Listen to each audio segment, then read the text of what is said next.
అంటే సగం కూర ఉడుకుతుంది అంటే అవి నీళ్ళని ఇంకిపోయేసరికి సగం ఉడికిపోతుంది. ఇక మనం చివరిలో ఇక మిగిలింది వండుకోవటమే కదా. ఇప్పుడు ఉప్పు వేసి ఏగినాక శుభ్రంగా నీళ్ళని ఇంకిపోయినాక మనం కావాల్సిన ముక్కలు తీసుకొని కారం అద్దుకొని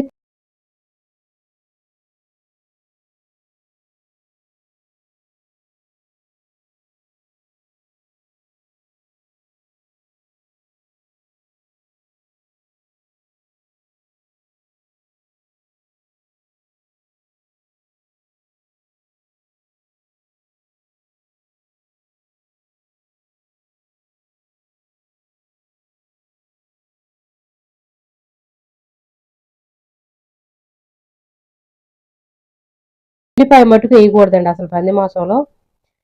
దేంట్లోనే వేసుకోవచ్చు కానీ పంది మాంసంలో ఉల్లిపాయ వేయకూడదు.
ఇదిగో చూడండి వేటికాయ కోసి విభజిస్తున్నాను. కోము అంటే వారు ముక్కలు వచ్చేసి ఏమన్నా కానీ గోంగూర వేసి చేస్తానండి. పక్కన పెట్టేస్తా ఏటికయ్యి. ఇదిగోండి ఇట్లా ఉంటది.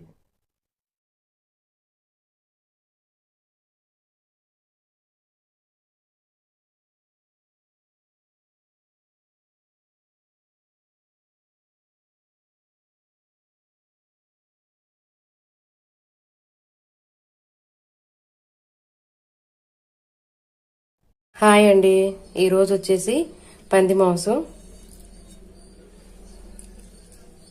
ఇట్లా వారు ఎక్కువ ఉంటుంది. మనం ఇప్పుడు ఏం చేయాలంటే ముక్కలుగా కోసాను కదా, ఈ ఉప్పు వేసి బాగా ఎగరేసి మనం నీసి నీళ్ళని ఇంకిపోయిన దాకా మనం మంట మీద ఉంచుకోవాలండి. చూపిస్తాను. మంట మీద నీళ్ళు వచ్చిన దాకా ఉంచుకోవాలి. తర్వాత కొంచెం మంట పెంచవచ్చు, మొత్తం హై మంట మీద పెట్టకూడదు. అట్లా పెట్టి మాంసం అంతా మూతేసి వండాలండి. ఇక్కడ మనం ఉప్పు వేసి ఏపీ లేని దాంట్లోనే సగం ఉడికిపోయిద్ది అనమాట. అప్పుడు మనం ప్లేట్లో తీసుకొని ఉప్పు కారం వేసుకొని కారం వేసుకొని నంచుకొని తినొచ్చు. అదంతా అయినాక మళ్ళీ ఒకసారి చూపిస్తా. వచ్చింది ఇలా నూనె బయటకు వస్తుందండి పంది మాంసం వారులో నుంచి. ఇదంతా వారులోంచి ఇది తీయను, ఎందుకంటే గోంగూర వేసి వండుతున్నాను కాబట్టి తీయను అనమాట. ఇంకొంచేపు వేపితే ఇంకాస్త వచ్చింది, బాగుంటది. ఇప్పుడు పసుపు అవన్నీ వేసుకుందాం, చూపిస్తాను. ఇదిగోండి పసుపు, ఉప్పు. ఇదిగోండి పసుపు వేయంగానే కలర్ మారిపోయింది కదా. ఇప్పుడు నూనె బాగా వచ్చిందండి. దీంట్లోకి మనం గోంగూర వేసుకొని ఒక 5 నిమిషాలు ఉడికించుకుంటే గోంగూర ముక్కలకు పట్టేసిద్ది. నూనె అంతా గోంగూర పీల్చుకొని మంచి టేస్ట్ వస్తుంది. చూపిస్తా. ఇదిగోండి సట్టి మార్చేసాను, గోంగూర ఉడకబెట్టిన సట్లో వేసాను అనమాట. ఇప్పుడు బాగా కలుపుకుందాం.